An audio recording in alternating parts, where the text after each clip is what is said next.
The road to the village was incredibly scenic, winding through lush green fields dotted with wildflowers, in bright shades of yellow, purple, and red. Birds chirped melodiously from the trees that lined the road, their branches forming a natural canopy overhead. Matteo caught himself thinking of taking a vacation from work and escaping here, imagining the peace and beauty of this idyllic landscape as the perfect antidote to the hectic city life. The thought of kebabbing, fishing, and relaxing by the bathhouse sounded like a slice of paradise.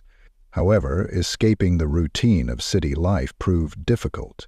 His wife, Isabella, had recently given birth to a beautiful son, Marco, who was only 7 months old. Marco was not only beautiful, but most importantly, healthy. However, along with the joys of parenthood came problems: constant noise, new responsibilities, and lack of time to relax. Isabella, fully immersed in her maternal duties, often neglected herself and her husband. Because of this, a quiet distance developed between them, and Matteo sometimes felt that he missed the closeness they had once shared. He understood her fatigue and admired her dedication, but the lack of shared moments and emotional connection weighed on him. Matteo often reflected on how much he wished he could support her, help her find a balance that would allow them both to feel closer and more valued. The changes in her appearance were noticeable.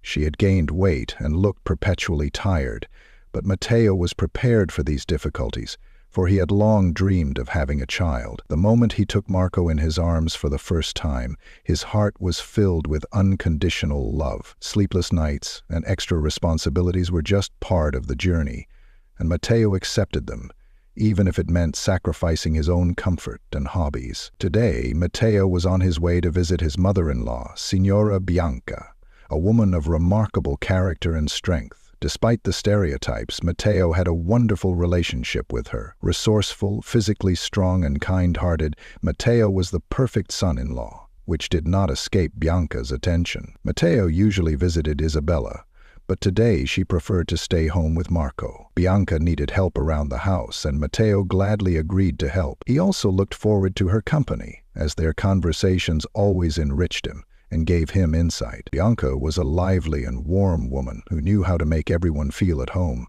Matteo remembered the first time he met her, how she had insisted that he stay for dinner despite his protests that he was in a hurry. She had prepared such a delicious and cozy meal that Matteo had stayed longer than he had planned, enchanted by her fascinating stories and genuine hospitality. Moments like these defined her warmth and her ability to make anyone feel like family. Though she had admirers, she remained unwaveringly independent, channeling her energy into her family, and her long braid with gray strands testified to a timeless elegance.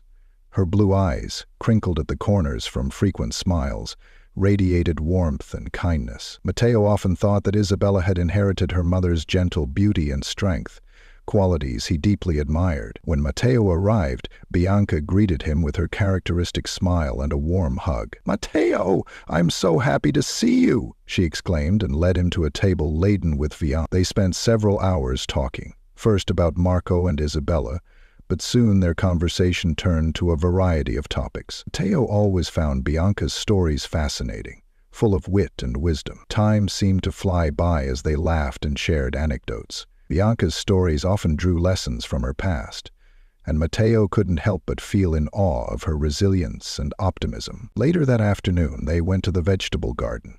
The air was filled with the sweet aroma of ripening fruit mixed with the earthy smell of fresh earth. Matteo climbed the trees to pick ripe cherries, the rough bark pressing against his palms and the light breeze rustling the leaves around him. Each time he handed a handful of shiny red fruit to Bianca, her merry laughter mingled with the distant buzzing of insects and the occasional chirp of birds. Everything around them was filled with the energy of summer, and their work brought satisfaction and joy. Their laughter echoed in the warm summer air as they worked side by side. Matteo admired Bianca's energy and resilience. She joked and bantered with him, making the work seem like a pleasant pastime rather than a job. As they progressed through the garden, Bianca shared planting and care tips, and her passion for the land was evident in every word. As the sun began to set, coloring the sky in shades of orange and pink, they decided to cool off. The water was refreshing, a perfect respite from the summer heat. Bianca talked about her childhood,